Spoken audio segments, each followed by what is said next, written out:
Ah, yes, it is now 27 before the hour of 9 o'clock, and we welcome you back here to Morning Magazine. You can't have a St. Patrick's Day celebration without having some Irish people on, and we have 100% Irish folk with us today. These are good folk, and Harry Gallagher hopefully will be joining us a little bit later. I'm very pleased to be able to welcome to this program Vince and Ann Doyle. It's a delight to have you here, and just before we went on, this is somewhat of a coup because I have the two of you for the first time ever. Both of you sportscasters, right? Both of you well known for being involved in sports, and this is, I'm just not saying this because you're here. When you do what I do for a living, you need a lot of information very quickly, very succinctly. And WWJ is probably the finest radio station in this town, one of the best. And Vince is on there every day, and I listen to you every day on the way home. Appreciate it. And Ann, how did you get into the sports business? It was like father, like daughter, that kind of thing? I guess that's what happened. It was not a plan that started out when I was young. You didn't beat her up as a kid and say, be a sportscaster and get out there. No, not at all. And I think it was the biggest surprise to my father when I came home and said, I went and was talking to Channel 2 about coming and working here, and my background was in news, and I came home and said, hey, guess what, Dad? They offered me a job doing sports. And I said, what do you think about that? And it had to do with our whole family, you know, had to be interested in sports just because of growing up with my father. That's been a big part of our lives, and it was natural. And it's a big family, too. 7 of you, is that right? 7 children. My goodness, all sportscasters. All doing play-by-play at Notre Dame. Right. Vince, how did you get interested in sports? Was it as a kid, or? Yeah, I think from the time I was just a kid, sports was always part of my life. I participated in sports a great deal. And I can remember growing up in New York City and Manhattan, following the Yankees and the Giants. My dad was a very, very great Yankee fan. And in the summertime, his parents lived in Staten Island. And the ritual was, when the Yankees were home, we went to Yankee Stadium. When the Yankees were on the road, we went to Staten Island to visit his mother and father. But sports was always a part of my life, and I just naturally, I would listen to Yankee ball games and Giant games and things like that on the radio. We had to say Dodgers, too. Beg pardon? That would be the Oh, Brooklyn no. The Dodgers were, that was Timbuktu. That was, it was in Brooklyn. It was in Brooklyn. But Brooklyn another country. Another country. So it was always part of me, really. It's just always part of my life. And being Irish, is it kind of just a natural transition to be an Irish sportscaster? Do you have to be Irish to be a good sportscaster? No, I don't think so. Let Ann answer that. Yeah. I don't know if it has anything to do with it. Maybe it has to do with kissing the Blarney Stone or something, being able to talk a lot, but...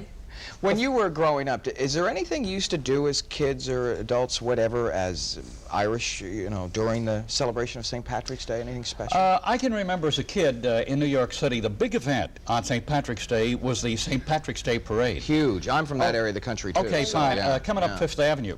And I can remember, number one, attending a St. Patrick's Day parade with my mother. And the parade was so tremendous. And leading the parade were a bunch of Irishmen on horseback. And they had the big high hats, you know. And I said to my mother, I said, Mom, how come these guys get to ride horses? And she said, Vincent, they are so full of the spirit, they can't walk. And then I can remember I can remember as a kid marching in the St. Patrick's Day parade. We had a Catholic, what was called a Catholic Boys Brigade. Was an offshoot of the Boy Scouts. And I suppose the Catholics felt we can't let all our Catholic kids become Boy Scouts. We have to have some kind of organization of our own. So they organized a group called the Catholic Boys Brigade. And I can remember marching in the St. Patrick's Day parade. Wow, like I felt like I was General MacArthur or somebody like that. Or St. Patrick. How about you? You know, we never had this conversation as we were talking last night about coming in here and what we're going to talk about. And I knew we were going to talk about growing up Irish. And my father and I never had this conversation. I don't know what it was like for his St. Patrick's Day. The thing that I remember was, I think my mother was the one who pretty much carried on the Irish tradition in our family. I'm 100% Irish, and I was always really proud of that. And I remember her doing things like dyeing spaghetti green And Wow. it looked great when the green spaghetti was on the plate, but when you put the sauce, the red sauce on it, I remember it looked really bad, but really terrible.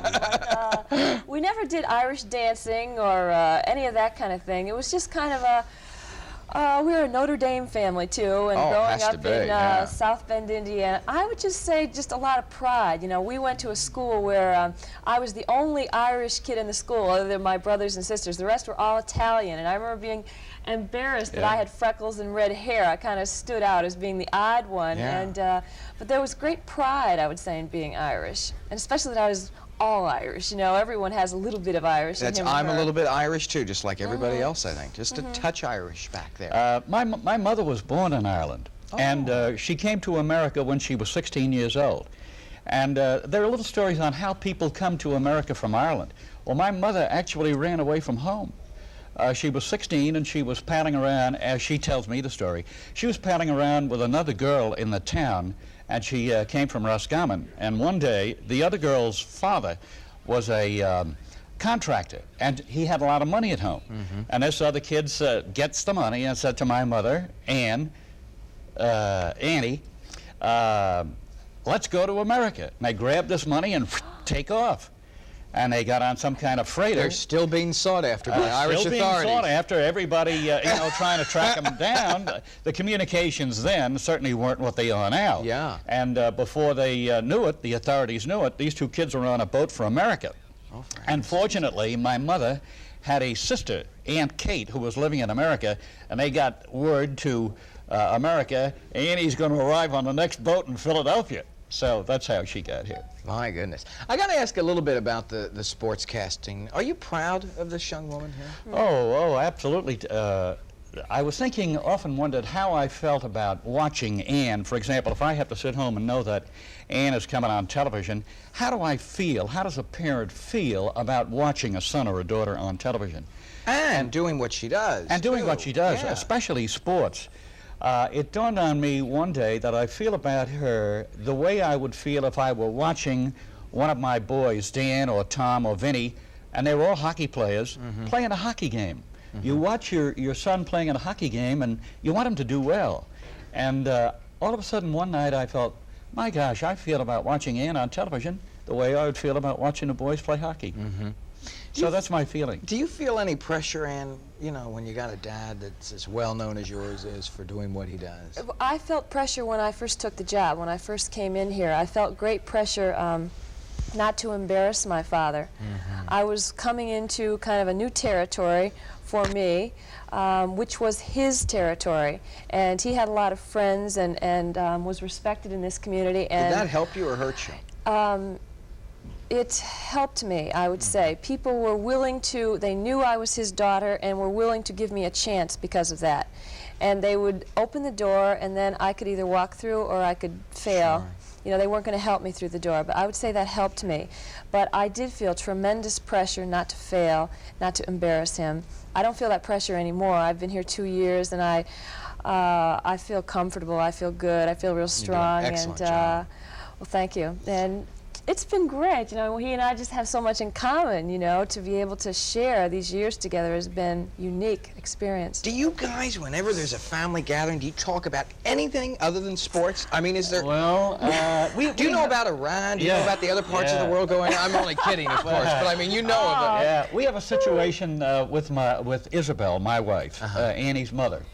And she has a great association. That sure works out well, doesn't it, that way? She has a great association. Isabel, for example, has a great association with our oldest son, Dan. Dan is a doctor, graduate of Notre Dame, but for some reason the chemistry between Dan and Isabel is fantastic, just one of those things. Well, the chemistry between Annie and me is the same.